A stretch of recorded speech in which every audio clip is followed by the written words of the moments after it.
بالله من الشيطان الرجيم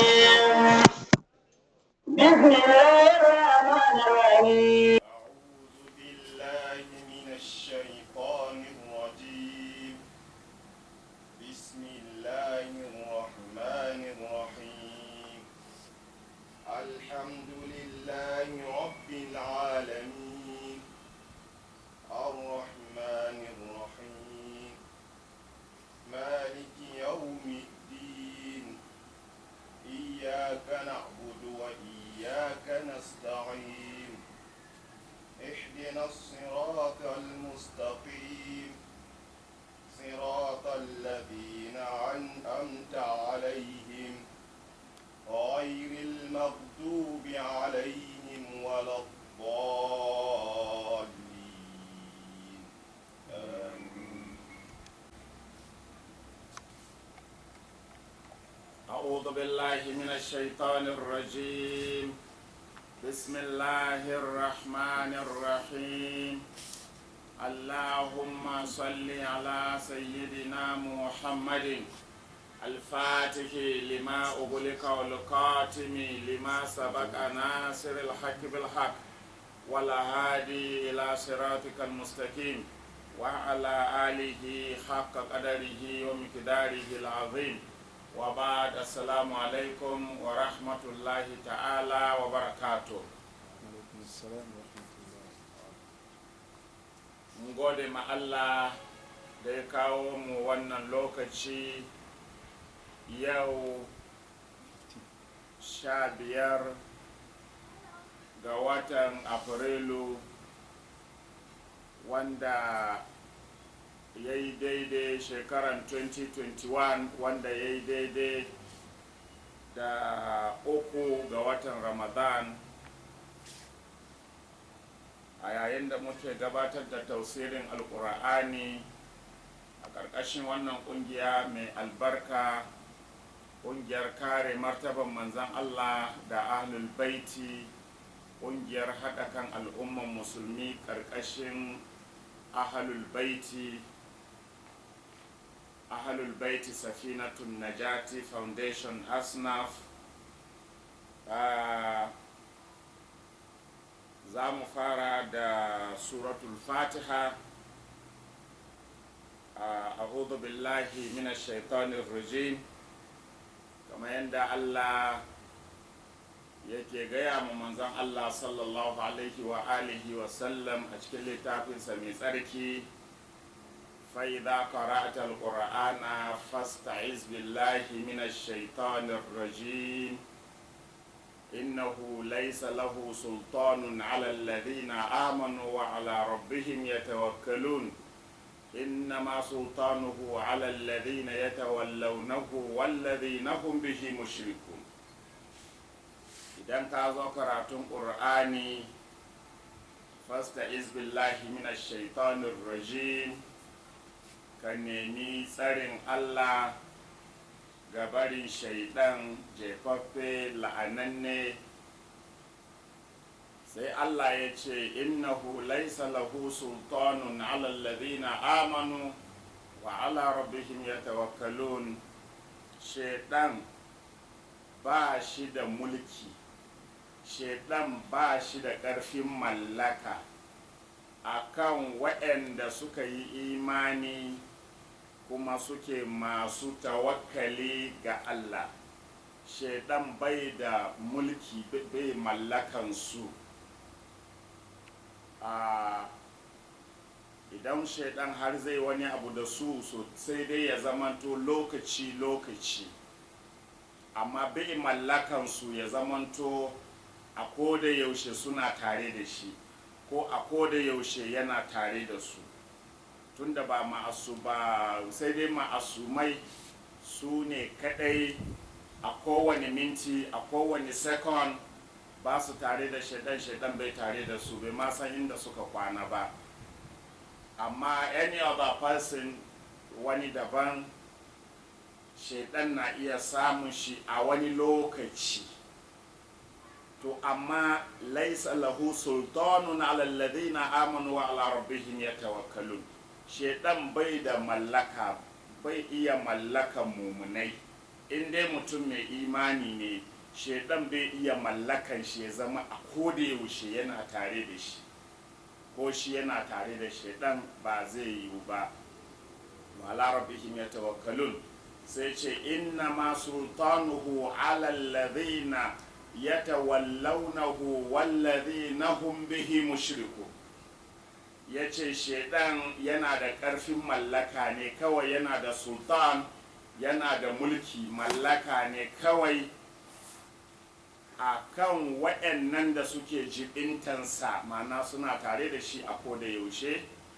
Sannan kuma wallazina hum bihi mushrikun, shaitan yana da ƙarfin mallaka ne ga waɗannan da suke haɗa, suke shirka tare da shaitan, mana masu bautan shaitan kuma bayan Allah, ko waɗanda suka jibince shi ya zama ko da yaushe yana tare da su, suna tare da shi.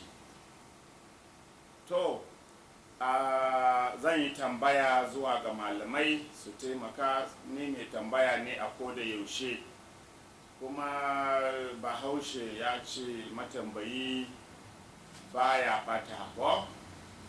To tambaya zan yi, Allah ya ce shaidan da ya kan innahu laysa lahu sultanun ala alladhina amanu wa ala rabbihim yatawakkalun, bai yiwuwa ya zama shaidan yana tare da mumini, ba zai yiwu ba, sai dai wani abin da zai bijiro a wani lokaci, tunda ba masumi ba ne, kuma da ya bijiron shi kenan ya wuce.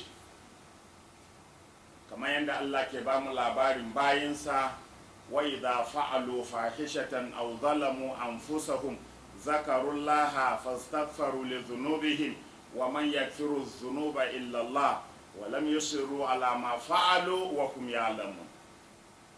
Bayinsa mumunai 'yan aljanna su ne waɗanda koda sun aikata wata alfasha ko suka zalunci kansu, suka saba ma Allah, nan da nan take sai su tuna Allah, suna tuna Allah sai su yi maza su fita daga wannan hanya da suka shiga, ko wannan abin da suka aikata mara kyau, take sun bar shi, sun kori shaidan, ba su tare da shaidan, sai dai ya bijiro musu wani abu ya faru, nan da nan sai su kore shi, su yi maza su koma ma Allah.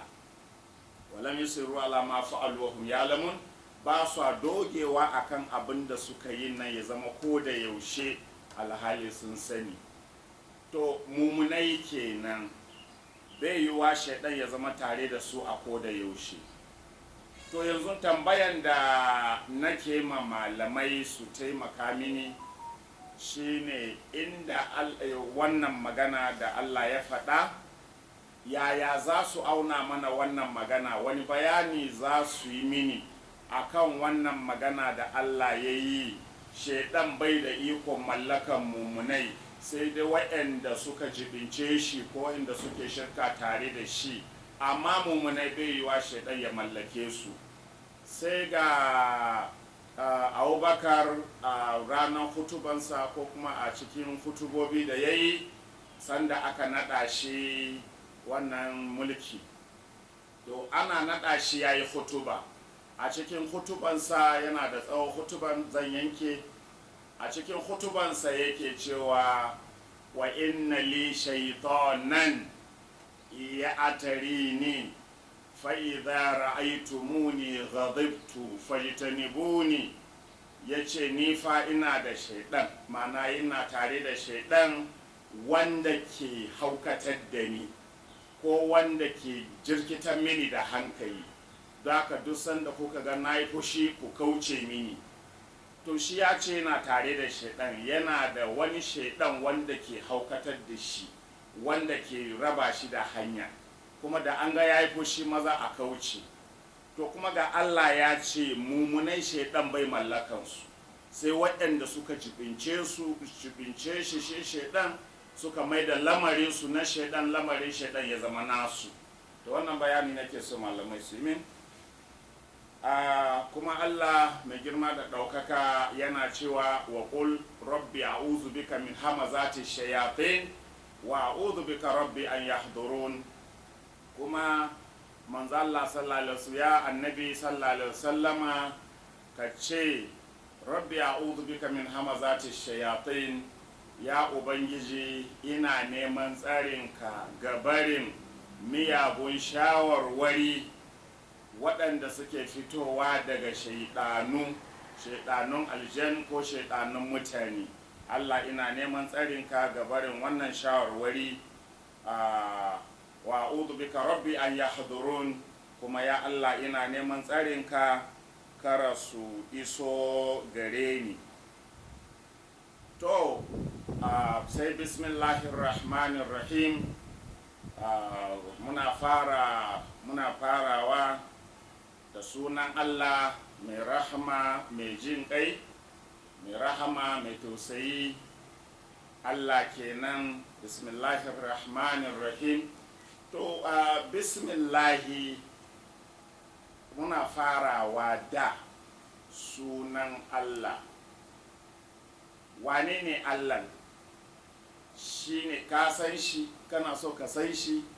Idan baka san shi ba, to ga ƙarin bayani game da shi. Shi ne Ar-Rahman. In kana neman ƙarin bayani kuma shi ne Ar-Rahim. Bismillahirrahmanirrahim. Allah nan shi ne Ar-Rahman kuma shi ne Ar-Rahim. Da Ar-Rahman da Ar-Rahim duka sigatun ne mubalaga na rahama. Rahim, Rahman, Rahim. Rahim mai tausayi, kamar yadda manzo Allah ke faɗi a wani wuri, Ar-Rahimuna yarhamuhumur Rahmanu tabaraka wa ta'ala, irhamu man fil ardi yarhamukum man fis sama. Masu tausayin wasu, Allah mai girma da ɗaukaka zai tausaya musu, don haka ku tausaya ma na ƙasanku, shi ma Allah sai tausaya muku. To Ar-Rahim mai tausayi, Ar-Rahim, Ar-Rahman mai yawan tausayi, siga ne mubalaga. Ar-Rahim mai yawan tausayi, Ar-Rahim mai tausayi, Ar-Rahman mai yawan tausayi. Ar-Rahim sigatun ne mubalaga har wa yau na Ar-Rahim. Ar-Rahim mai yawan tausayi. Shi yasa Allah yake gaya mana wani hadisi mai tsawo, wa ana arhamu bi ibadi min alwalidati bi waladiha. Allah yana cewa na fi tausayin bayi na fiye da yadda uwa ke tausayin ɗanta. To shine Ar-Rahman Ar-Rahim. To alhamdulillahi rabbil alamin. Alhamdulillah, muna abin nan godiya da cikakken yabo sun tabbata ga Allahu. Sun tabbata ga Allahu. Wannan ismu alam ne na Allah, shine alami na Allah, shine suna na Allah. A cikin sunaye da malamai suka fitar sun ce suna 99 ko 99 ko 99 names of Allah. To a sunaye 99 da aka fitar, Allahun nan na farko shine sunan Allah. Duk saura sifofin Allah ne. Dukkansu bayani suke game da mai sunan, kaman a ce abin nan, kaman a ce Alhaji Yakubu.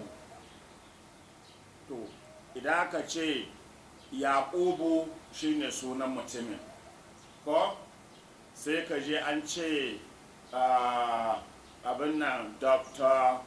Honorable YY. To wannan Dr. Honorable duk siffa ne, siffofi ne na Yakubu. Alhaji ma siffar Yakubu ne. Ƙarin bayani ne akan wane ne Yakubu. To Allahu shine sunan Allah. Ar-Rahman, Ar-Rahim, Al-Maliku, Al-Qudusu, As-Salamu, Al-Mu'minu, Al-Muhaiminu har zuwa ƙasa. Su duka gaba ɗaya siffofi ne masu siffanta Allahu, shine suna na Allah, al'alam. To amma kuma kana iya ɗaukan waɗannan siffofin gaba ɗaya ka kira su sunayen Allah, kamar yadda Allah da kansa yake gaya mana, walillahi asma'ul husna fad'uhu biha. Allah ya kira su duka da ya ce sunayen shi ne. To amma kuma siffofi ne kuma sunaye ne. to Allahu kenan rabbil alamina. Allahu alhamdu lillahi rabbil alamina.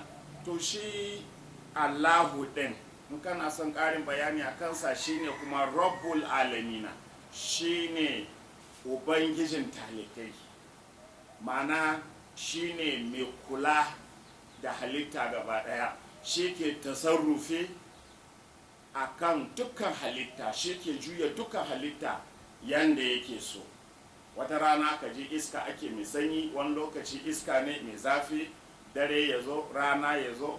inna fi khalqis samawati wal ardi wa ikhtilafil layli wan nahari wal fulki allati tajri fil bahri ma yanfa'u an-nas wa ma anzala Allahu minas samai min ma'in kharajun min sama kaza har zuwa ƙasa. Wannan duka Allah yana mana bayanin yanda yake tasarrufi a cikin halittansa. To anan akwai dan bayani da ya kamata mu yi. Akwai waɗanda suke magana game da tauhidi, suka raba, suka ce akwai tauhidi menene uluhiyya. Wahabiyawa ne ko akidan wahabiyawa ne, wahabiyawa su izalawan nan ne, wahabiyawa taimiyawa izalawa da zuwa ma duk dai tafi ire-iren su. To su sun raba tauhidin gida uku. Sun ce akwai tauhidin uluhiyya, tauhidin allantaka, Allahu kenan ko, sannan akwai tauhidin rububiyya, tauhidin ubangijintaka. To sai suka ce a wannan tauhidi na rububiyya sun ce babu matsala tsakanin annabawa da kafirai ko mushrikai game da wannan, saboda wala in sa'altahum man khalaqa as-samawati wal ardi la yaquluna Allah. In ka tambaye su ya kai annabi sallallahu alaihi wasallam waye halicci sama da ƙasa, la yaquluna Allah, wallahi za su ce Allah ne. To sai suka ɗauka rububiyya maganan halitta ne. A'a, rububiyya ba maganan halitta kaɗai Allah yake yi ba a gurin. Abinda Allah ke gaya mana shine rububiyya ƙarfi ne na Allah na tasarrufi, na yanda yake tasarrufi cikin halittunsa. Amma idan game da halitta ne, in halitta Allah ke faɗi a gurin, to ya za mu fassara bar rabbukum rabbus samawati wal ardi alladhi fatarahun wa ana la dhalikum min ash-shahidin. Annabi Ibrahim yana gaya ma jama'ansa, yace bar rabbukum rabbus samawati wal ardi alladhi fatarahun. A'a, ubangijinku shi Allah dai, ubangijinku idan halitta ake nufi, ubangijinku shine ubangijin sammai da ƙasa, ma'ana wanda ya halicci sammai da ƙasa kenan ko, in halitta ake nufi. Kuma sai ce abin nan alladhi fatarahunna, kuma Allah nan shi ya halicci sama da ƙasa da sauran halitta. So idan rabbu samawati wal ardi ana nufin halitta, rububiyya na nufin halitta, to fatarahunna kuma mai amfanin zuwan shi, kuma wanda ya halicce su, halitta an maimaita. Da haka rabbu ba ana nufin halitta bane kadai, ana nufin wanda ke tasarrufi, shi kadai ke da iko, shi kadai ke tasarrufi a halittansa, shi kadai ke iya juya halitta yanda yake so. Halitta ba ta iya juya kanta sai yanda Allah ya juya ta. Wa huwal qahiru fawqa ibadihi. Allah shine mai ƙarfi, mai tankwararwa akan bayinsa, shike yanda yake so akan bayinsa. Mana ikon komai nasu yana hannun shi. Wannan shine rububiyya. To amma yanda aka kasa tauhidin, an ce ga tauhidin uluhiyya, ga tauhidin rububiyya, ga tauhidin asma'u was sifati. Wai kaɗaita Allah da allantaka uluhiyya, kaɗaita Allah da rububiyya abin nan tasarrufi, sannan kaɗaita Allah da kuma asma'u was sifat. To yanzu misali idan muka dubi wannan bayanin critically to za mu ga abin nan su ahlus sunna ake ce musu ko an hada su gaba daya wahabiyawa dai a takaice idan ka duba suna fada da shirka sun ce komi shirka kowa mushriki to amma wannan kakkasa tauhidin da suka yi ai babban shirka ne don sun raba Allah uku sun zama kamar 'yan Yesu sun raba Allah uku wannan ba tauhidi ba ne saboda yanzu misali idan muka ce Allahu Allah kuma Allah nan shine rabbul alamina kuma sai ka ce akwai uluhiya akwai rububiya rububiyan nan kuma sai ka ce halitta ake nufi kuma gashe annabawa sun yi ta samun abin nan sun yi ta samun matsaloli da jama'ansu akan an yadda cewa abin nan kafirai sun yadda Allah shi ke halitta wala in sa'altahum man khalaqa samawati wal arda la yaquluna la sun yadda Allah ke halitta to amma ba su yadda Allah ke tasarrufi ba ba su yadda da wannan ba sannan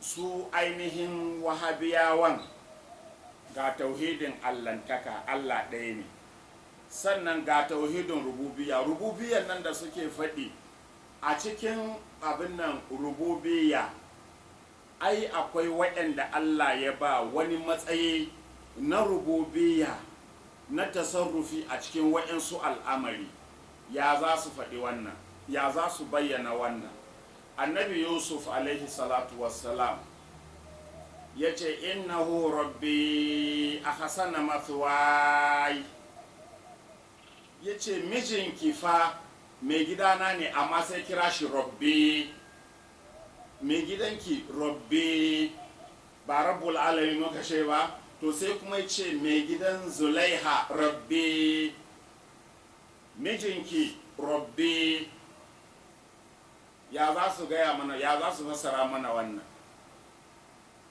sannan ƙur'ani Allah ya gaya mana ya ce ittakazu ina ba mu labarin yahudawa da nasara ittakazu ahbarahum wa ruhbanahum arbaban min dunillah to kun ga anan akwai rububiyya fi tashri akwai rububiyya fi tamkin rububiyya fi tashri mutum ya riki wani mutum daban shi ke bashi umurni na shari'a yanzu kamar wahabiyawa in kun lura suna kokarin su canza addinin musulunci zuwa abin da su ya dace da son ransu ko abin da ya dace da tafiyansu ko abin da ya dace da fahimtansu duk abin da bai dace da nasu fahimtan ko tafiyan ba shirka ne ko bid'a abin da ya dace da tafiyansu ko ka nuna musu a littafi Allah ya ce kaza ko ga hadisi ya ce kaza in ya saba ma koyarwansu ba su yarda da shi koyarwan nan nasu shine musulunci to da haka wannan tauhidi da suka kakkasa zuwa uku kasa Allah uku ne kuma nasara ma da haka suka samu trinity wannan ma trinity ne kuma yanzu misali sai muka ce akwai tauhidil asma'u was sifati akwai tauhidin sunaye da siffofi Allah kadai za a kira da wannan suna Allah kadai za a kira da wannan siffa to tunda an ce asma a shan ɗauko siffofin nan na Allahu kenan domin Allahun shi kadai ne amma an ce asma kamar yadda Allah ya gaya mana da walahul asma'ul husna mun ɗauke su a asma to waɗannan siffofin kenan ake nufi haɗe da sunansa na Allahu ko to idan muka ce babu wanda ke ansa sunan da Allah ke ansawa misali za mu samu matsala wannan tauhidin ba zai zauna ba zai shiga ba saboda ai Allah cikin sunayen Allah akwai almaliku ko to maliku sarki ke nayi kuma sarkin garin nan maliku sunan shi to ya kamata su fito su mana bayani cewa a daina kiran sarki maliku, kuma ba su taɓa wannan bayanin ba, ko ni ban taɓa ji ba, ko kun ji maliku, kuma suna kiran shugaban ƙasansu na saudiya maliku ne fat ko wani abu dai maliku da gidan sarautar sunan wani abu maliku ko to suna kiransu maliku, kuma Allah shi ma al-malik. To idan muka ce tauhidul asma'u was sifat, ya kamata wannan tauhidin bai zauna ba, domin akwai waɗanda Allah ya kira ma da sunayen da shi ake kiran shi da shi.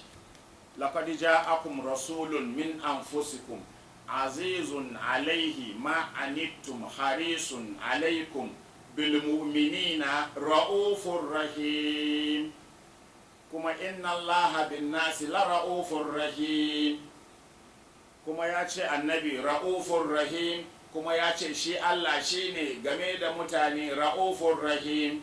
inna allaha bin nasi la ra'ufur rahim, annabi ma ra'ufur rahim. Ya za mana fassarar wannan guri? Idan aka ce sunan da ake kiran Allah da shi ya takaitu a kansa, ba wanda Allah, to Allah da kansa ya shine ra'ufur rahim a Qur'ani, kuma a Qur'anin the same Qur'ani ya kira annabi ra'ufur rahim. To me ake nufi da tauhidul asma'u was sifat?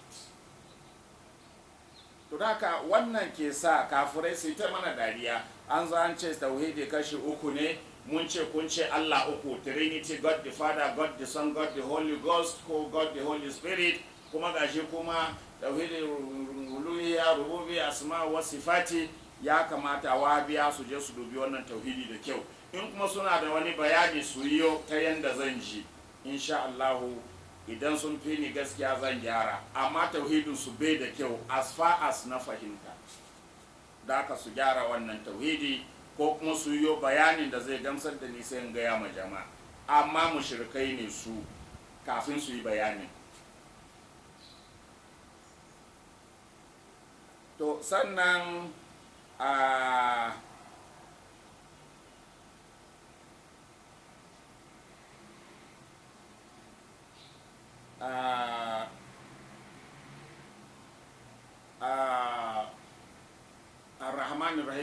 ar-rahmanir rahim mun faɗi wannan a cikin bismillah ko. To sai maliki yawmiddin, maliki da muka faɗi, maliki yawmiddin ko maliki yawmiddin, wanda ke da mulkin ranan sakamako, ko kuma mamallakin ranan sakamako, shi ke mallakan ranan sakamako, shi ke da iko ya ce a yi tashin kiyama yau ko a yi tashin kiyama gobe, shi kaɗai ke da wannan iko. Babu wanda ke da iko ya ce to na sa rana kaza a yi tashin kiyama sai shi Allah shi kaɗai, ko kuma shi ne mai mulki a ranar sakamako. Ranar sakamako babu mai mulki sai Allah, sai wanda Allah ya naɗa ya ba mulkinsa a ranar, kamar yadda ya gaya mana a Qur'ani, asa an yaba asaka rabbuka maqaman mahmuda. Allah zai tashe ka ne ya kai annabi na Muhammad sallallahu alaihi wasallam wa alihi, Allah zai tashe ka ne ranar kiyama maqaman mahmuda, a wani irin makami na yabo, wani irin makami Allah kaɗai san girman makamin, ya bar shi a nakira mahmuda, na yabo ne, babu wanda ke da wannan matsayi a lahira sai annabi Muhammad sallallahu alaihi wasallama. Shi yasa manzon Allah ne Allah zai danka ma mulkin ranar kiyama, shine ma'anan makaman mahmuda. To maliki yawmiddin ko maliki yawmiddin, iyyaka na'budu wa iyyaka nasta'in, kai muke bauta kuma kai muke neman taimakonka. To kun gani idan masu shirkan nan suna da aiki, ba sa cikakken bayani, duk sun zuba mutane a shirka sun yi tafiyansu. Idan muka ci sun mai da mutane, sun kira mutane mushrikai kuma sun yi tafiyansu. Yanzu misali, iyaka na abudu, Allah kai kaɗai muke bauta, wa iyaka nasta'inu, kuma kai kaɗai muke neman taimakonka. To yanzu in ka kalli Malam Ahmad ka ce dala taimake ni da naira 100 a gurin, me ku su kudin ku, me sunan kudin na cedis, ba ni taimake ni da sai da ɗari a gurin mene yake nan kuma gashi mu cewa ya ka nasta'in. Allah kai kaɗai muke neman taimakonka, yanzu gashi na nemi taimakon Malam Ahmad, menene bayani a nan? Don haka dole ne mu yi ta mutane bayani, iyaka na abudu, kai kaɗai muke bauta ma, ba wanda ake bauta ma sai kai, ba wani sai kai, ba wani fa wanda za a bauta ma sai Allah shi kaɗai. Wa iyaka nasta'inu, kuma a gare ka muke neman taimako, taimakon da baka sa a hannun bayinka ba, ko kuma a hannunka muke neman taimako. In ka ce Allah taimake ni in samu kaza, shi kuma sai saka shi hannu wani bawa na shi, da ka ce ranka ya taimake ni mana, sai ce gashi don Allah ya taimake ka. Da haka ihdinas siratal mustaqim, Allah ka shirye mu, ka shiryar da mu siratal mustaqim, tafarki madaidaici. Allah ka shiryar da mu tafarki madaidaici. Wane ne siratul mustaqim? Siratul mustaqim, tafarki madaidaici, wanda ake neman Allah, ake roƙon Allah kullum a sallah da sauran wurare, muke neman Allah ya shirye mu zuwa ga wannan hanya madaidaicin. Mecece wannan hanya madaidaicin? Wannan tafarki madaidaicin shine manzan Allah sallallahu alaihi wasallama da kuma ahalul baitinsa. Duk fasaran da ba wannan ba mai kyau bane. Wanda ke da fasaran da ya saba ma wannan kuma yake gani mai kyau ne, yayi bayani mu ji. Duk fasaran da ya saba ma wannan ba mai kyau bane. Siratun mustaqim, tafarkin Allah. Tafarkin Allah shine tafarkin manzon Allah sallallahu alaihi wasallam. Idan baka bi tafarkin manzon Allah ba na Allah ka bi ba. Tafarkin manzon Allah nan kuma shine tafarkin ahlul baiti. Shi yasa aka ce kowa ma daga sahabbai har zuwa kanmu har tashin kiyama mu je mu bi ahlul baiti, don su ne siratun mustaqim. Daka da kaje ko a sallah kana ihdinas siratal mustaqim, addu'an da kake malamanka sun ki bayyana maka ne, addu'an da kake yi Allah ka shirye mu zuwa ga tafarkin ahlul baiti, shine ma'ana ihdinas siratal mustaqim.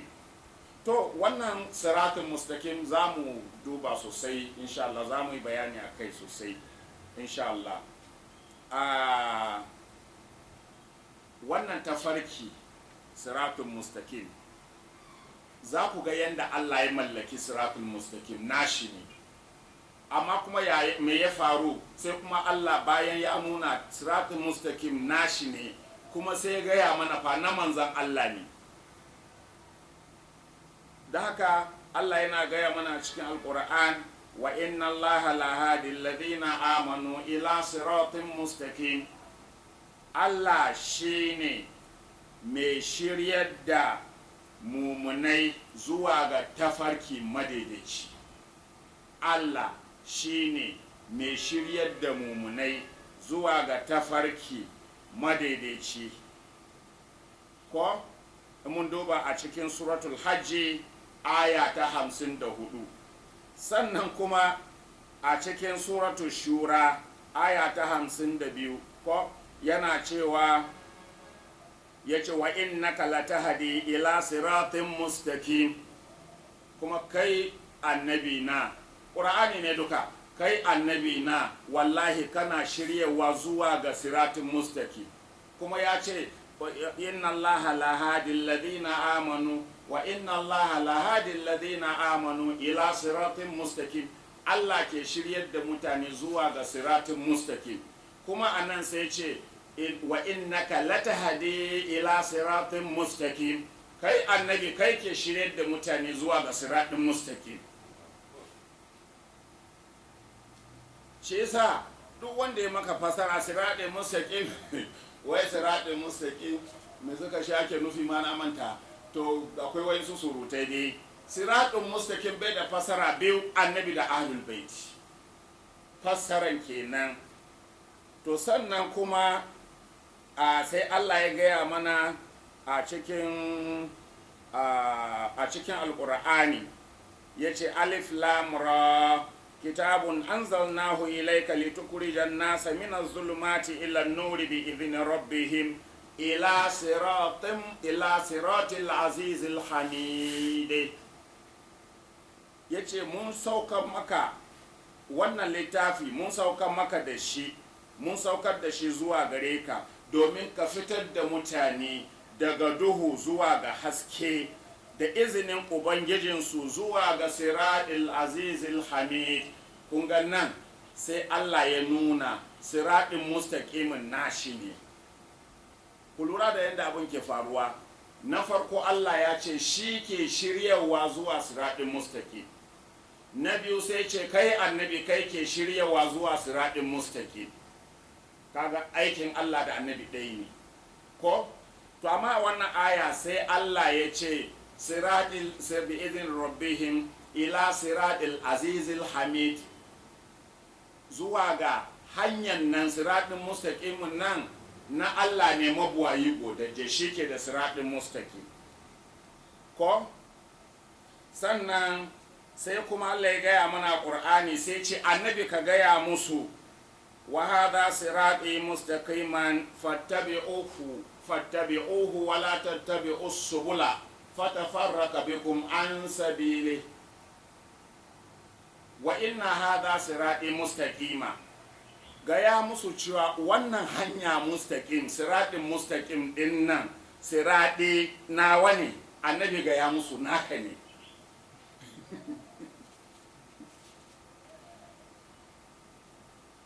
to mu ga ƙarshen makiya annabi wa inna hada sirati mustaqiman, kuma sai da Allah ya ce ƙul gaya musu haka cewa wannan hanya nawa mustaqim nawa ne. Daka Allah ya ce nashi ne, ya ce na annabi ne. Allah ke shiryawa zuwa ga siratin mustaqim, annabi ke shiryawa zuwa siratin mustaqim.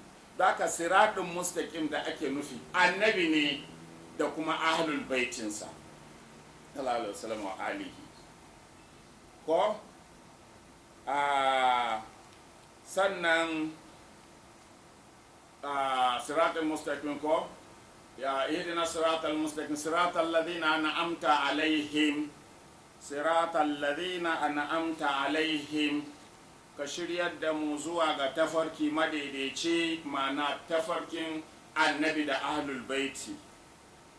siratal ladina an'amta alaihim, to siratin mustaqim nan da ake ta magana don kada wani ya zo ya samu baki karkatar da shi ya kwashe ba wani wanda shi yake so ya hana annabi da ahlul baiti. kasan ana haka, abinda Allah ya ce na annabi ne da ahlul baiti sai a kwace a ba wasu. in Allah ya ce wannan abu na Ali ne a kwace a ba Abubakar ko a ba Umar ko a ba Usman ko a raba mu wanda ake so tun da su ba a son su. to sai Allah ya yi mana maganinsu sai ce siratal ladina an'amta alaihim, ana nufin tafarkin waɗannan da Allah ya yi ma ni'ima, tafarkin waɗannan da ka yi ni'imanka a kansu. to nan ne karatun. siratun mustaqima idan ba annabi da ahlul baiti ba, faɗi wanda kai ka sani kawo shi mu rusa shi, kawo shi kowane ne in dai ba annabi da ahlul baiti wani siratul mustaqim. an allazi wa siratul mustaqim, Allah ya ce siratul mustaqiman nan tafarkin allazina an'amta alaihi, tafarkin waɗannan da kai ni'imanka a kansu. su wane ne Allah ya yi ni'imansa a kansu? su wane ne? ina jira ne fa a gaya mini su wane ne. ba ku faɗa ba su nan ko? suwa Allah ya yi ni'imansa a kansu, faɗi sunan shi in gaya maka ba shi ba ne da aya. ƙila wani can zai ja aya ko yace ulaika ma alladhina an'ama Allahu alaihim minan nabiyyin was-siddiqin wash-shuhada'i was-salihin wa hasuna ulaika rafiqa. Da shi ka ja waye na ja baka ja ba to ni na ja maka ulaika ma alladhina an'ama Allahu alaihim. Zaka ga an ce sahabbai wani wuri naga wani tafsiri ma an ce Abubakar ake nufi. Waɗanda suke tare da waɗannan da Allah ya yi ma ni'imansa minan nabiyina was-siddiqina wash-shuhada'i was-salihin wa hasuna ula'ika rafiqa.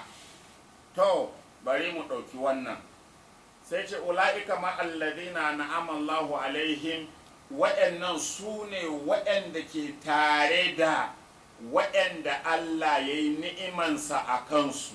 Su wane ne Allah ya yi ni'imansa a kansu? Sai ce minan nabiyina, daga cikin annabawa. Ko muna mu ɗaya ne ai ko a cikin annabawan ai mu ɗaya muke da shi ko shi na nai Muhammadu da ahlul baiti ne shi.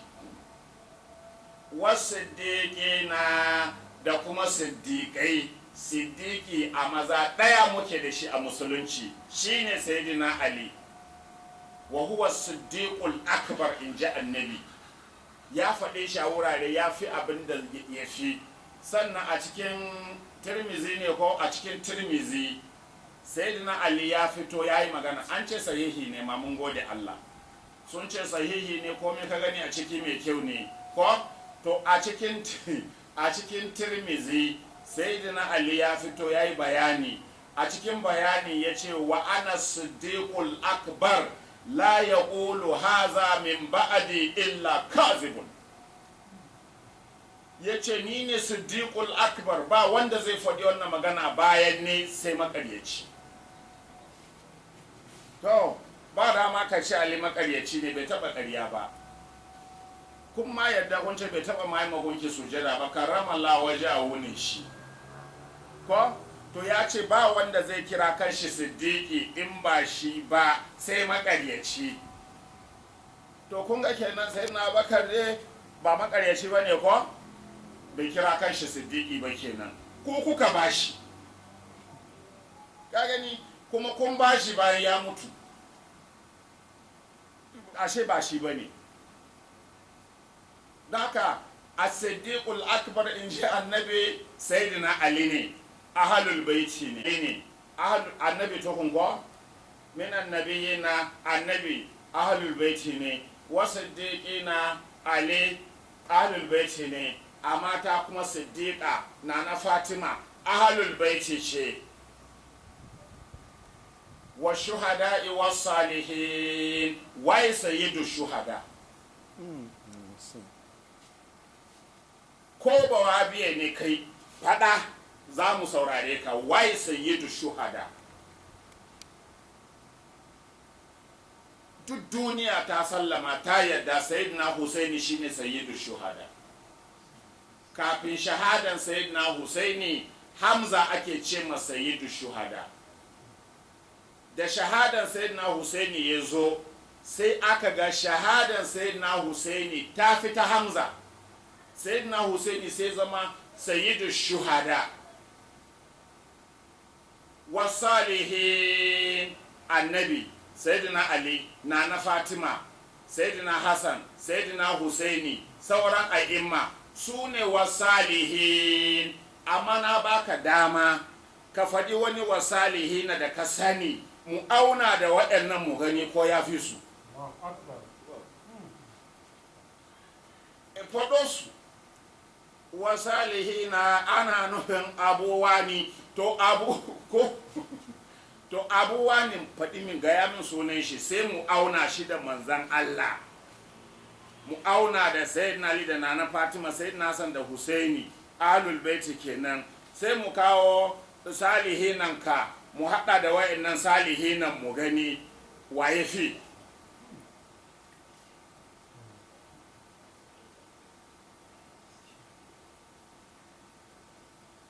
Duk wani salihina da za ka ɗauko shi in gaya maka ran da ya saba ma Allah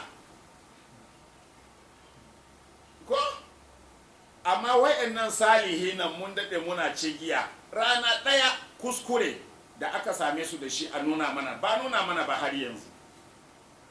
Manzo Allah, Sayyidina Ali, Nana Fatima, Sayyidina Hassan, Sayyidina Husaini, a ce rana ɗaya ga ɗayansu ya yi wani kuskure mun ta cigiya har mun gaji, malamai sun kasa nuna mana ko to wasalihinan mu kenan.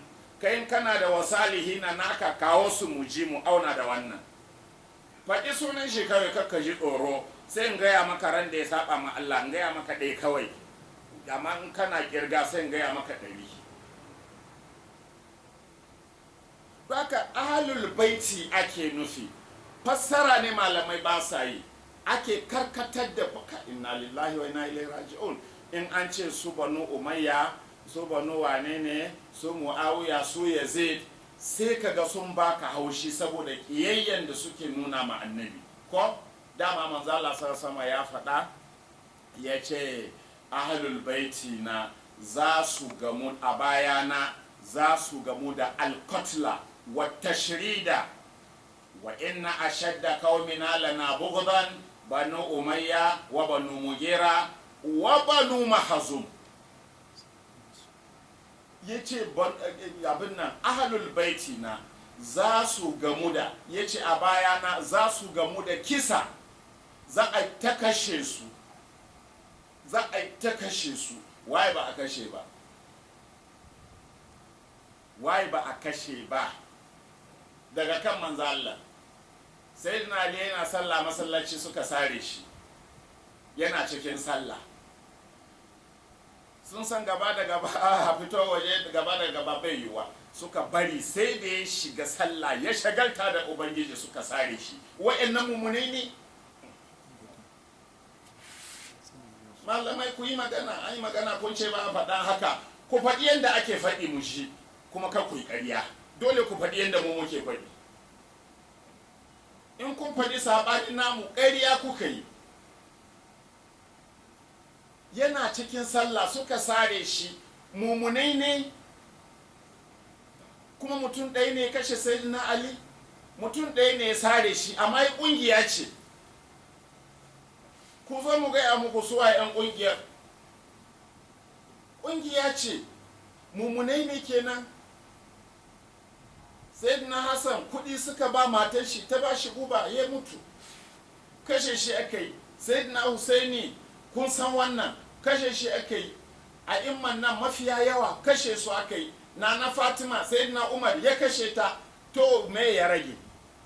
Manzo Allah sallallahu alaihi wasallam kuma manzo Allah ya gaya mana, ya ce wa inna ashadda qaumina lana bughdan banu umayya. Ya ce a mutanenmu waɗanda suka fiƙinmu, waɗanda suka fiƙinmu gaba ɗaya su ne banu umayya, su muawiya, su yazid da abin nan finanniyar zuriyarsu ko banu umayya, wa banu mugira da banu mugira, su mugira ɗin nan, wa banu mahazum da banu mahazum, su sayyidina Umar kenan.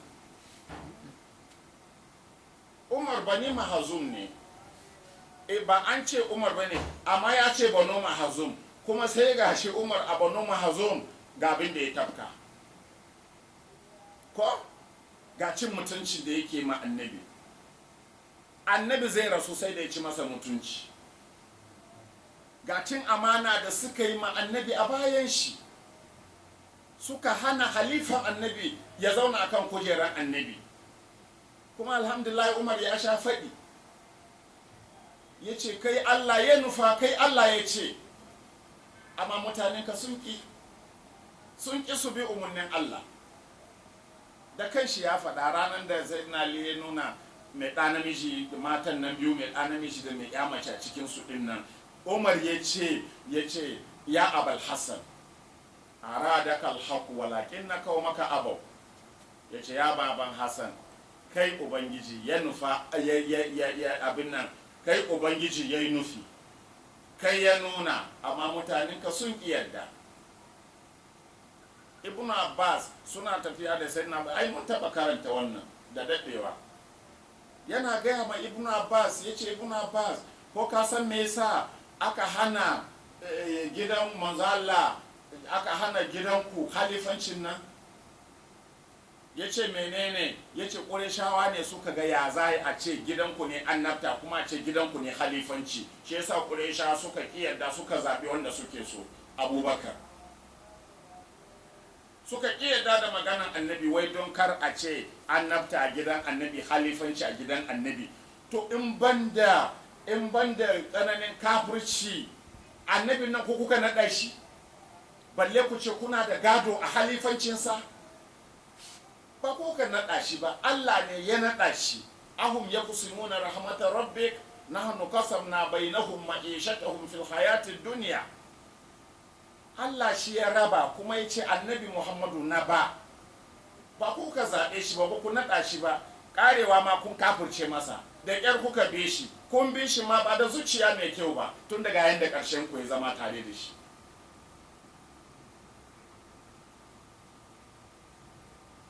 To da haka abin nan siratun musakin allazina an'amta alaihim, waɗannan da Allah ya yi ni'imansa a kansu su ne manzon Allah da kuma ahalul baiti.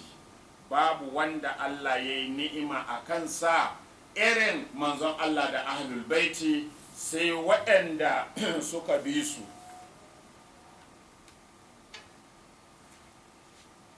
Gare ɗan leƙa.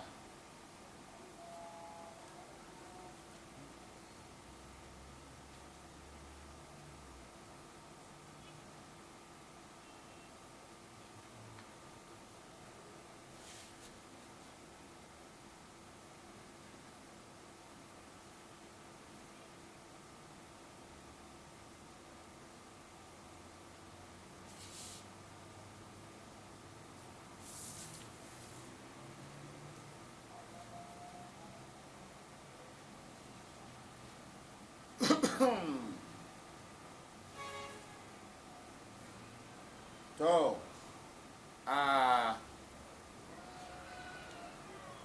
inda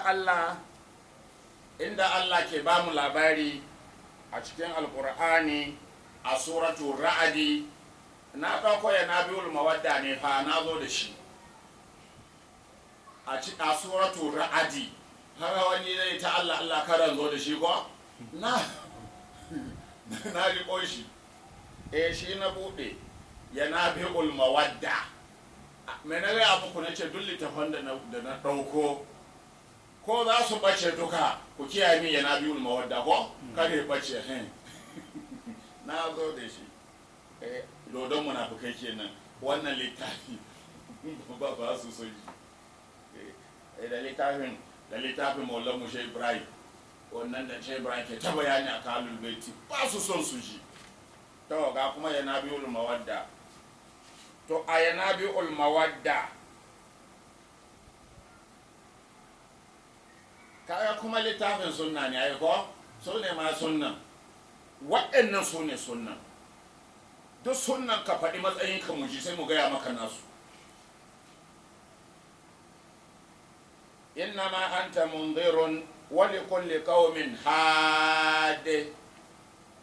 Ko a inda Allah ke cewa innama anta munzir, kai ba wani bane face mai gargadi ya kai annabi Muhammad sallallahu alaihi wasallam. Wa likulli qaumin hadi, kuma kowane mutane suna da mai shiryarwa. Wada sallallahu alaihi wasallam yadahu,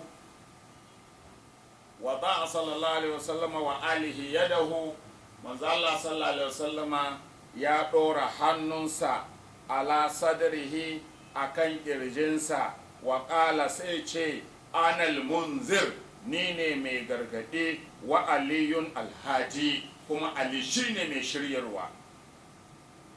Wa bika ya Ali ya hatadil muhtaduna, da kai ne ya kai Ali, da kai masu shiryuwa za su shiryu. To da ka ihdina as-siratal mustaqim wa innaka latahdi ila siratal mustaqim. Annabi kana shiryewa zuwa ga tafarki madaidaici, sannan annabi ya ce Ali ne wanda zai ci gaba da shiryarwa a bayan shi. Kun ga ya daɗe yana ta nuna Alin nan, in na tafi shi zai yi kaza kaza da nake yi na shi zai ci gaba da shi zai gaje ni shi duk abin da bai gaya musu ba.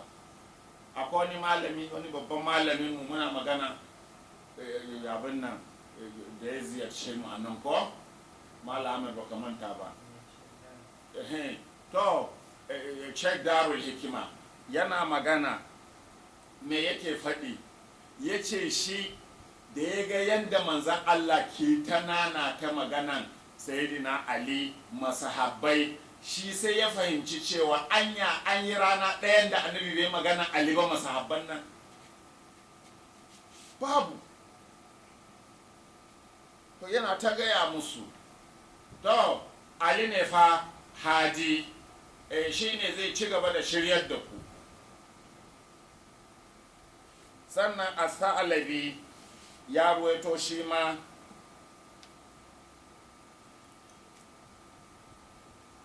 As-Sa'labi ya ruwaito a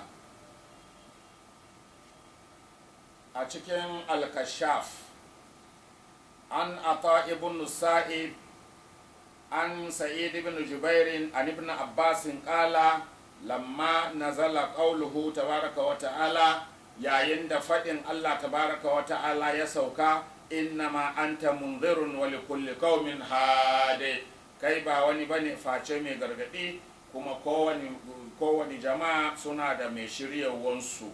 Duk al'umman da suka wuce kowa an bashi mai shiryar da shi. Wannan al'umman ma manzala shine mai shiryarwa, wa innaka latahdi ila siratin mustaqim. Sannan kuma ya nuna Ali masahabbai ce to Ali ne mai shiryarwa. Kenan kara wani ya kankan ba ko karambani ya ce bana nan ya zama shi, Ali ne.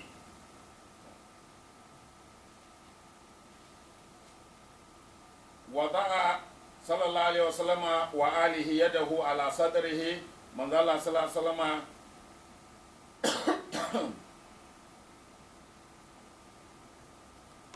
okay, shi muka karanta ɗazu. To gashi nan aidan As-Sa'labi ani Sadi, Sa'labi ya ruwaito daga As-Sadi an Abd Khair an Ali karramallahu wajhahu qala al-munziru mai gargadi shine annabiyu sallallahu alaihi wa sallama wa alihi wal hadi rajulun min bani hashim ya'ani nafsahu. Mai shiryar wannan kuwa da annabi ke gaya muku wani mutum ne daga bani hashim, yana nufin kansa. Aidan al-Humawaini akarajahu bi sanadihi an Abi Huraira. Malamai ba su manta tambayoyin da na yi bayi ko? Na yi tambayoyi da yawa har da na wabiyawa ko? Insha Allah su faɗe shi inda za mu samu labari. Al-Humawaini akharajahu bi sanadihi an Abi Huraira. Humawaini ya ruwaito da sanadinsa daga Abu Huraira, ya ruwaito wannan hadisin. Aidan akharaja sahibul manaqib anil Baqir ko abin nan Khawarizmi kenan ko, ya ruwaito daga Imamu Baqir. Kun gani malaman sunnan nan suna ruwaito hadisai daga Ahlul Baiti, amma waɗannan malaman zamani sai su ce wai in ka kawo riwaya daga Ahlul Baiti wai ka zama dan Shi'a. Kun san jahilai ne mutanen nan ko? Ga malamai magabata na sunna, iyayen sunna, gashi suna karɓo hadisai daga Ahlul Baiti, amma da ka ce Sayyidina Ali ko Imamu Bakir ko Jafaru Sadi ya ce la ashe dan Shi'a ne, to kai kuma la ashe jahili ne ki.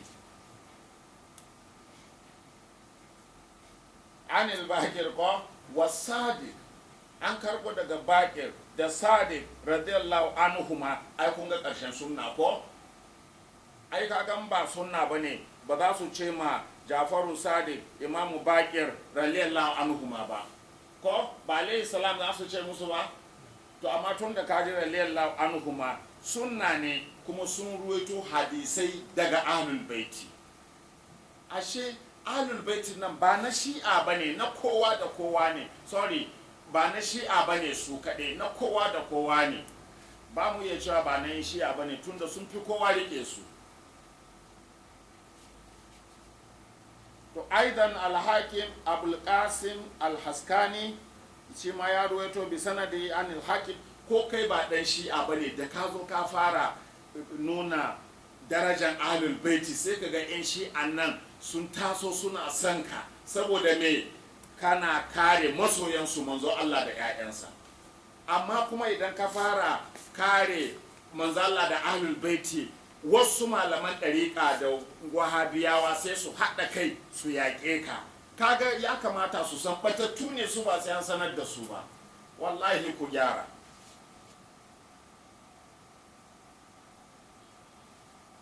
Masoyin manzo Allah ku kama rigima da shi kuma sai hankalinku ya natsu cewa akan daidai kuke.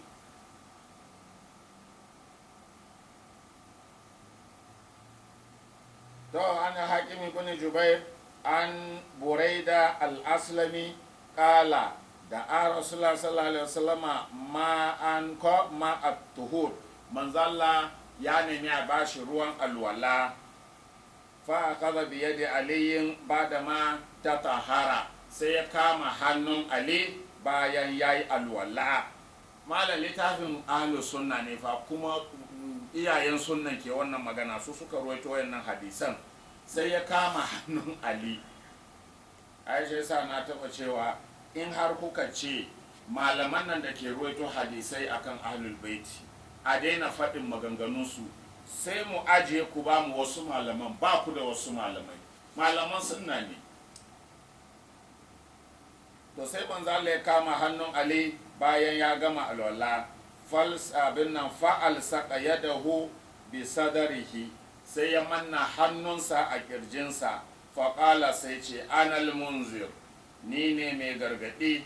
Sun radda yadahu ila sadari Ali, sannan sai wato manzo Allah ya manna hannunsa akan kirjin kansa, sai ce anal munzir, ni ne mai gargaɗi. Sun radda yadahu ila sadari Ali, sannan sai mai da hannunsa akan kirjin Ali. Faƙala sai ce anta li kulli qaumin had, kai ne mai shirewa ga dukkan mutane.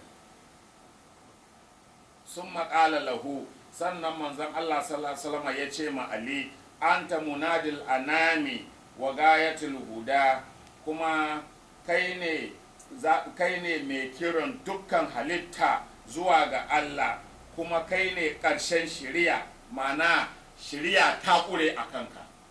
In ana neman shiriya aka yi karo da kai a koma. Wa amirul gurrul muhajjalina, kuma kai ne shugaban mumunai. Ka gani, duk wanda bai yarda Ali shugabansa bane ba mumini bane. Malamai ku gyara maganan nan mu ji, ba mumini bane. Sahabban da suka ki yarda Ali jagorance su, menene su? Ni fa bayani nake nema. Ashhadu dhalika annaka kazalika, annabi yace na shaida da haka cewa kai ne hakan. Al-Maliki ya fito da wannan hadisi, shi ma ya ruwaito shi an Ibn Abbasin, daga Ibn Abbas. Katabahu as-Sayyid Ali al-Hamdani, to manya Ali al-Hamdani shi ma ya rubuta wannan riwayan, alladhi huwa jami'ul ansabi thalatha fi kitabi masharibil azwaqi, ya rubuta shi a cikin wannan littafi. Na fa'ana Allah bi barakatihi, ba na gaya muku manya ba tun ban ji ƙarshen ba. Yace Allah ya amfanar da mu da albarkatunsa wa ulumihi, da ilmominsa. Amin. Annabi ya ce ya Ali anal munzir wa antal hadi. Imam al-Hamdani ya ruwaito, yace annabi ya ce ni ne mai gargadi, Ali kai ne mai shiryarwa. To daka kana addu'a ihdina siratal mustaqim, ila baka san me kake faɗi ba. A'a, kana nufi Allah ya shirye ka ne zuwa ga ahlul baiti. Zamu ga bayani a gaba insha Allah. Wa bika yahtadil mutaduna.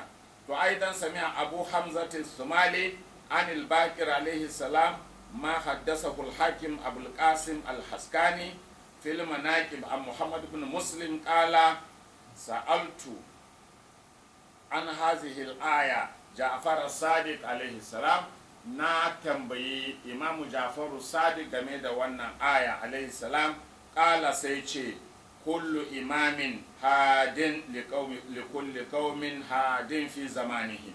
Dukkan a'imma daga kan sayyidina Ali zuwa ƙasa cikin a'imma, kowane a'imma, kowane imam cikin a'imma mai shiryarwa ne ga mutanensa.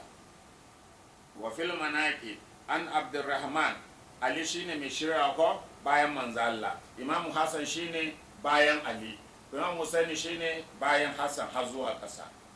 Wa fil manaqib an Abdurrahman an al-Baqir alayhi salam qala Rasulullah sallallahu alaihi wasallam fi tafsir hadhihi al-aya ana al-munziru wa aliyul hadi. Annabi ya fassara wannan aya da kanshi, bai bar muku ba ku fassara, ya fassara da kanshi, ya fassara wannan aya wa likulli qaumin hadin, yace ana al-munziru wa aliyun al-hadi. Ni ne mai gargadi, Ali ne mai shirarwa, da ka ku bi shi. Shi yasa ya ce abi Ali a bayan shi.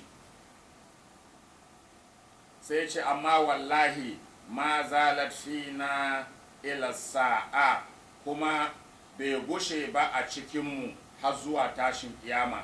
Ma'ana ahlul baiti suke da wannan matsayi na shiryarwa. Duk wanda ka bi ba ahlul baiti ba, batacce ne kai. Ka koma ka bi ahlul baiti ka samu shirya. Malamai sun boye maka ne, mu mun tona, ko ma ka bi ahlul baiti, shi qur'ani ke nufi. An abi bashirin an ja'far sadiq alaihi salam qala hadha al hadith shi ma imam ja'far sadiq ya faɗi wannan hadis wa zad, kuma ya samu ƙari a riwayansa, idza nazalat ayatun ala rajulin thumma mata dhalika ar-rajulu matatil ayatu wa matal kitab lakinnahu hayyun yajri fi man baqiya kama yajri fi man mada. Duk wanda idan ɗayan mu ya tafi, mana daga cikin mu wanda ya mutu ya tafi ko ya bar littafi, za a ɗauka ya mutu amma kuma bai mutu ba. Ai littafinsa da koyarwansa na nan, zai ta tafiya a cikin masu zuwa a baya kamar yadda ya gudana a gaba. Sannan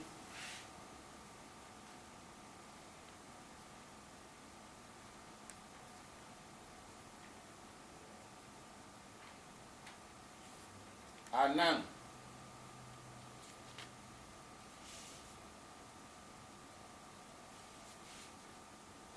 Imamu Sa'alabi ya ruwaito a Salabi ko wa Ibn al-Magazali da Ibn al-Magazali sun ruwaito bi sanadihi,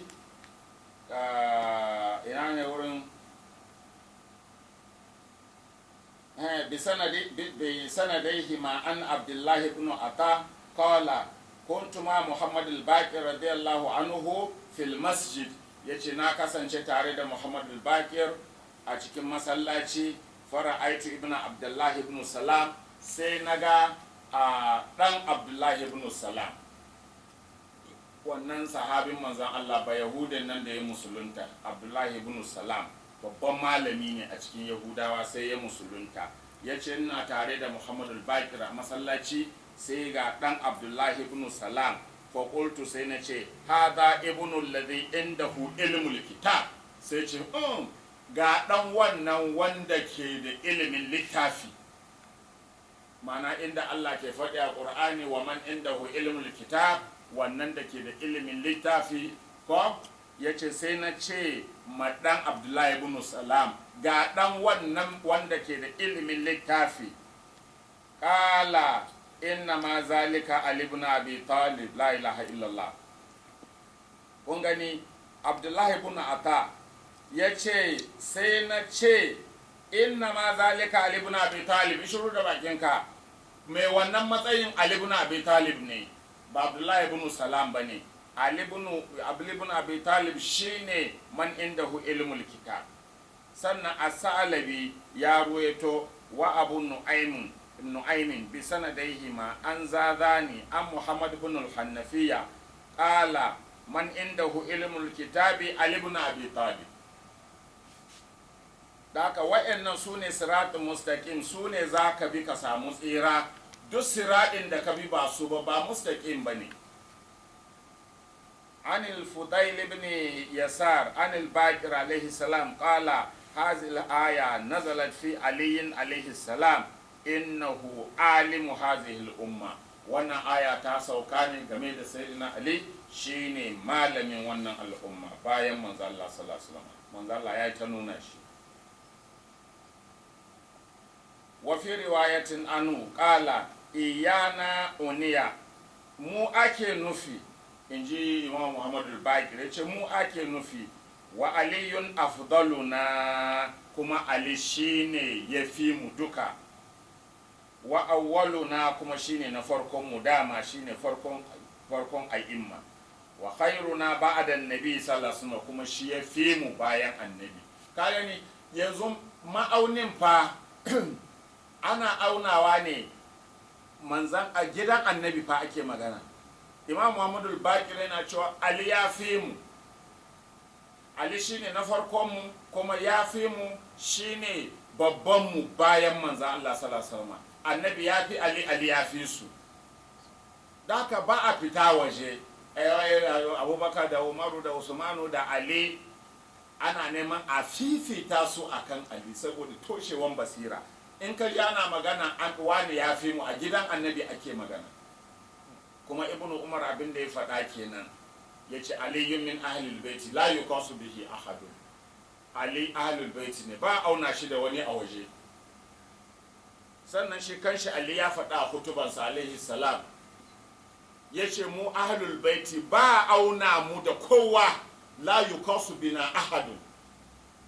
Ba ɗauko wani can mara tushi a zo a ce wai za a auna da sayyidina Hassan ko sayyidina Husaini, ko ka ɗauko sayyidina Abubakar ka ce shi da Hassan waifi wani, ko shi da Husaini. Ina kallon satellite wata rana TV, na ga wani malami irin malaman Saudiyan nan, Saudi ban san kasan ba amma ba wahabiye ne dai, a bayanai da yake ta yi, yana ta bayani, ya ce Hassan Usman ya fi Hassan, sannan Hassan ya fi Husaini. Sai na Usman ba wai ya fi Hassan, ya fi na Hassan, sannan kuma Hassan ya fi Husaini. Na ce da Allah ji wannan kaza ne, shi bai ma san ma inda aka sa gaba ba, bai ma da labarin manzon Allah gaba ɗaya, balle ma gidan annabi. Kana fifita sai na Usman akan sai na Hassan, kuma wai malami ne fa wanda har suke nunawa a duniya, malami ne a wahabiyanci, har suna nuna ma duniya ga wani malami yana bayani wai Usman ya fi Hassan, Hassan ya fi Husaini.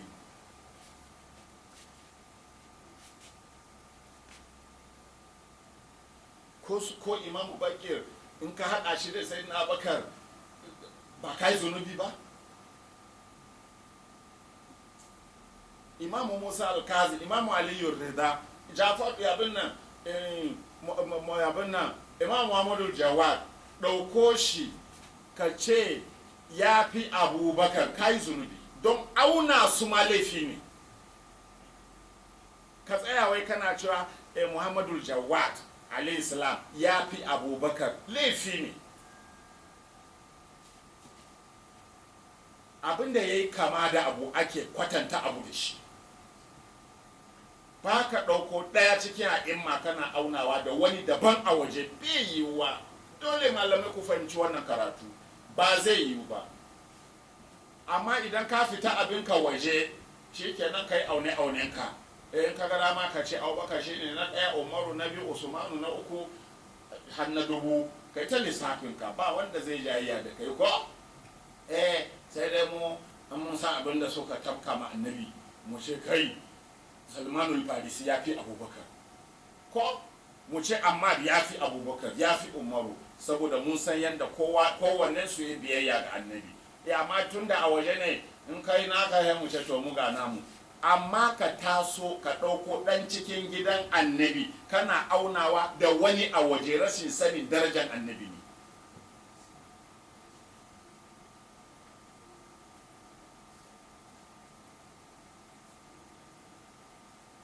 An Umar ibn abin nan ibn Uzainata, an kai umarorin na da yawa, wannan ibn Uzainata ne.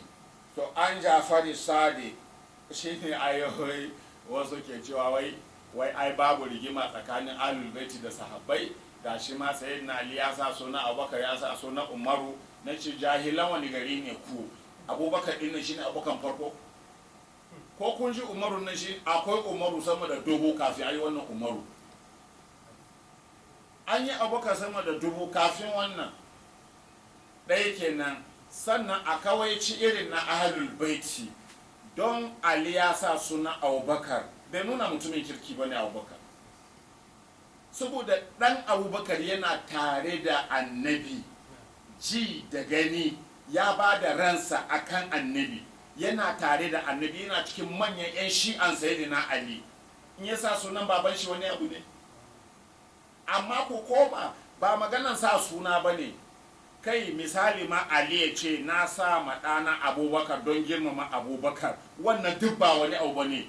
Ko ma mai abubakar ya yi shi ne magana, mai abubakar ya yi shi ne magana, mai umaru ya yi shi ne magana, ba don sa sunan shi ba.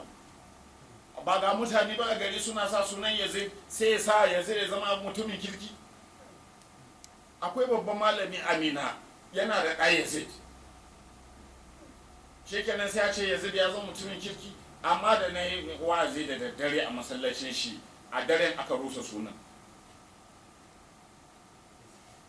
Uwar gidan shi ta ji an min tambaya akan yazid, da ta ji na yi bayani abinda yazid ya ma gidan annabi, ta ce ma uwar gidana, tare muka je karatu, ita tana cikin gida tare da mata, ta ce ma uwar gidana yanzu abinda yazid ya ma manzo Allah kenan. Ta ce bari kawai, ai kaɗan ne wanda kika ji.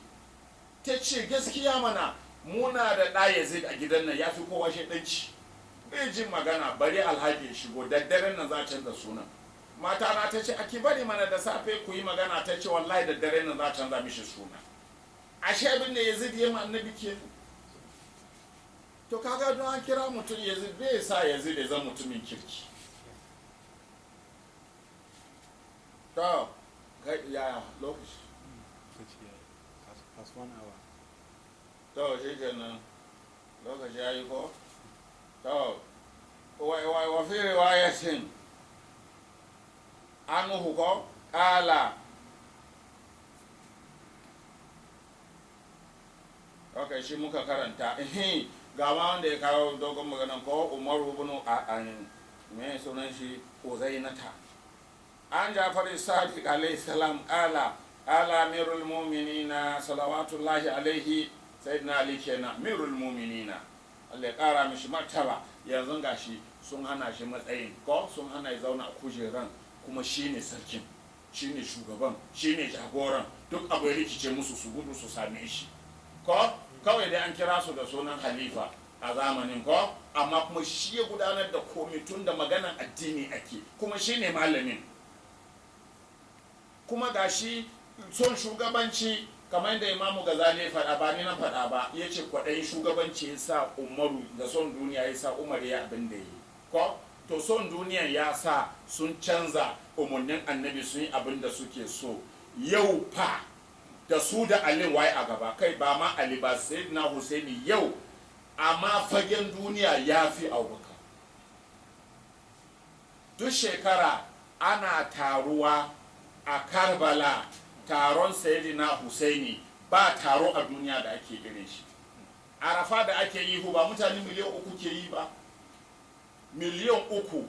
To naji 'yar jarida ba ma musulma ba tana ba da labari, ta ce bana, ba wai bana wannan ba, a lokacin da ni ji labari, tana ba da labari, ta ce bana jama'an da suka yi taron arba'un a Karbala na Sayyidina Husaini mutane sama da miliyan 30. Mutum nawa ke taro a Abubakar? Tambaya ne, ku gaya ne, a ina ake taron?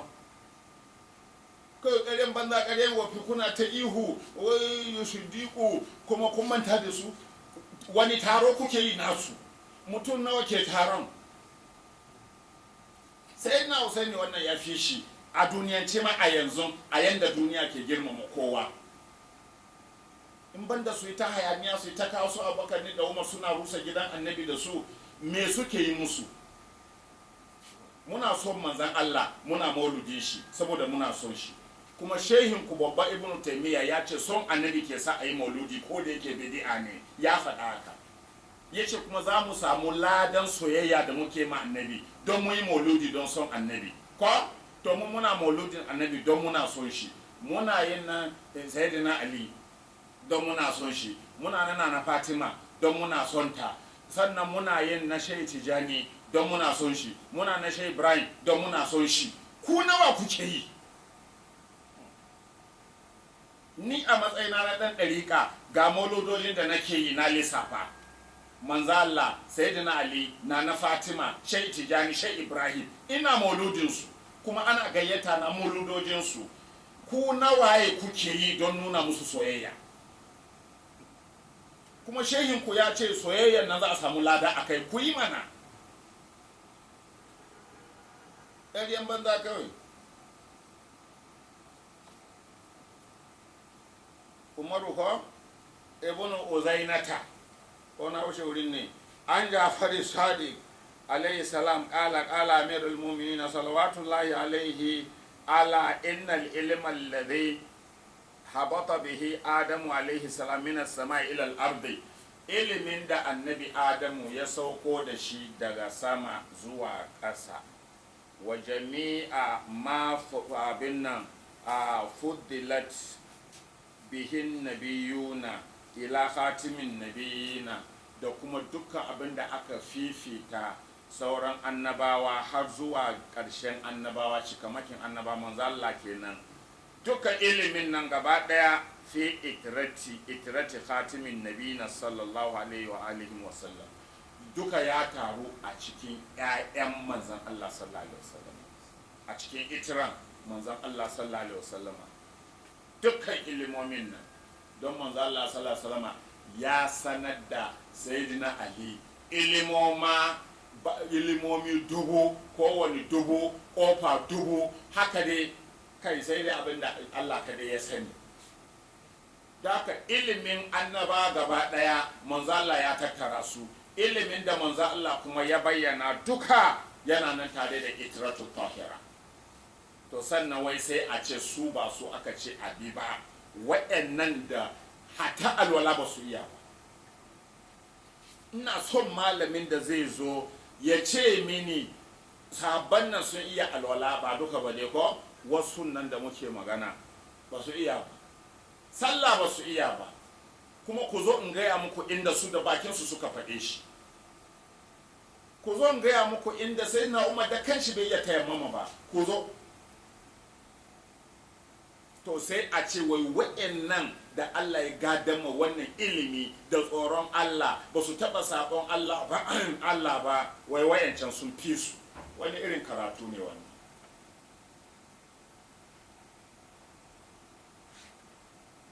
to in bar ku haka ba wa qala sadiq imamu sadiq alayhi salam ya ce ilmul kitabi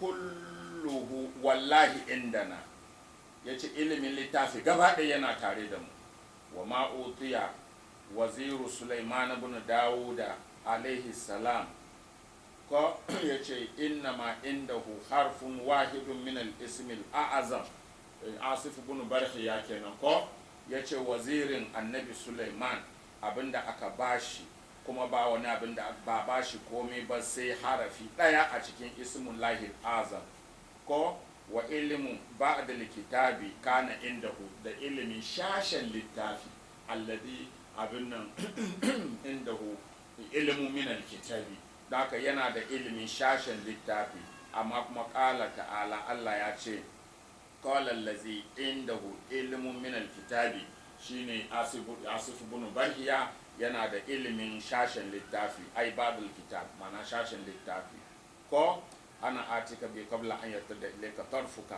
qala ta'ala li musa alayhi salam wa katabna lahu fil alwahi min kulli shay'in mau'izatan ko hadde abinnan bi min at-tabi'idi shi ma minni to wa qala fi isa alayhi salam wala ubayyana lakum ba'd allazi taqtalifuna fihi shima ba'dun ne shashi ne ko bi kalimatil ba'di wa qala fi aliyin alayhi salam wa man indahu ilmul kitab, amma da yazo magana game da Ali yace wa man indahu ilmul kitab, wanda ke da ilimin littafi gaba daya, bai ce yana da wani ilimi cikin littafi ba, gaba daya ilimin an bashi.